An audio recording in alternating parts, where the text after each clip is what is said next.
নমস্কার বন্ধুরা, চলে এলাম একটি শাক রেসিপি নিয়ে। আর দেখো, প্রথমেই যেটা বলছি সেটা হচ্ছে শাকের থেকে ময়লা দূর করতে, বা অনেক শাকে বালি লেগে থাকে, তার জন্য তোমরা কিন্তু হালকা কুসুম গরম জলে ভিজিয়ে রাখবে, তাহলে দেখবে সব নোংরা নিচে পড়ে যাবে। তো চলো রেসিপিটি আগে দেখাচ্ছি। শাকটা নরম তুলতুলে করার জন্য আমি একটা জিনিস এখানে ইউজ করব। অনেকেই ভাত ইউজ করে, কিন্তু আমি ভাত দেব না। তো দেখো কি দিচ্ছি।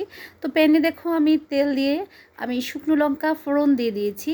শুকনো লঙ্কা ফোড়ন, আর এটা কিন্তু সর্ষের তেল। যেহেতু শাকটা একটু সর্ষের তেলেই বেশি ভালো লাগে, যারা যারা সাদা তেল খেতে ভালোবাসে তারা একটা সাদা তেল দেবে। তো এবার দেখো আমি কি দিয়ে দিচ্ছি। এবার দিয়ে দিলাম 3টে কাঁচা লঙ্কা দিয়ে দিয়েছি, যে যার মতো স্বাদ অনুযায়ী দেবে। এবার দিয়ে দিয়েছি কালো জিরে। আর এবার দিয়ে দিলাম আমি দেখো রসুন, কিছু রসুন আমি এখানে দিয়ে দিয়েছি, কারণ আমি এখানে ডাঁটা পাতার শাক করছি। যে কোনো শাকে রসুনটা ভালো লাগে, আর নিরামিষ দিলে রসুনটা তো প্রশ্নই ওঠে না। তো দেখো, ডাঁটা পাতার শাকের জন্য আমি রসুনটা দিয়ে দিয়েছি, কালো জিরে, তারপর কাঁচা লঙ্কা ফোড়ন আমি দিয়ে দিয়েছি। তো এবার যেটা করব, দেখো আমি ডাঁটা পাতার শাকগুলো, আমি বেশি ভালো করে শাক কাটতে পারি না, তবু যতটুকু পেরেছি কেটেছি। কিন্তু এই ডাঁটা পাতার শাককে নরম করার জন্য আমি একটা খুব সুন্দর একটা জিনিস দেব, যেটা খেতেও খুব টেস্টি লাগে। সত্যি বন্ধুরা, তোমরা কিন্তু অবশ্যই এটা করে দেখবে। এটা খেতে এত টেস্ট লাগে আর এত নরম হয়ে যায়।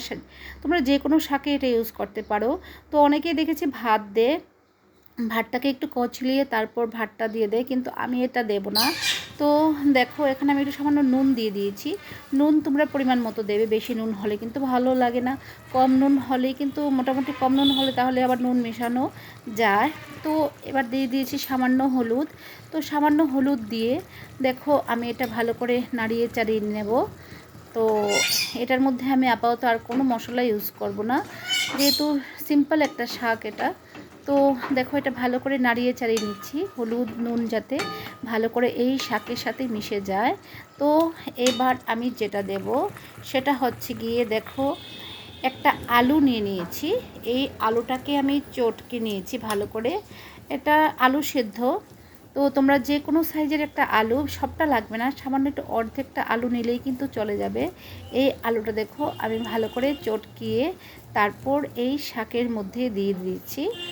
যেহেতু আলুটা দিয়ে দিয়েছি, শাকটা কিন্তু দেখো, এবার শাকটা আমি দিয়ে দিচ্ছি শাকের মধ্যে, আলু সেদ্ধটা। তো এইটা তোমরা অবশ্যই করবে, ভাত না দিয়ে আলু সেদ্ধটা দেবে।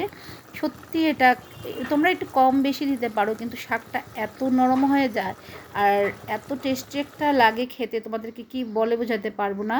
তো দেখো, আমার শাক কিন্তু পুরো নরম হয়ে গেছে, একদম নরম তুলতুলে হয়ে গেছে, আর খেতেও কিন্তু খুব সুস্বাদু লেগেছে। তোমরা ভাতের সাথে এটা, গরম গরম ভাতের সাথে এটা পরিবেশন করবে, খেতে দুর্দান্ত ফাটাফাটি লাগবে এটা। তো চলো, কেমন লাগলো ভিডিওটি আমাকে জানাবে।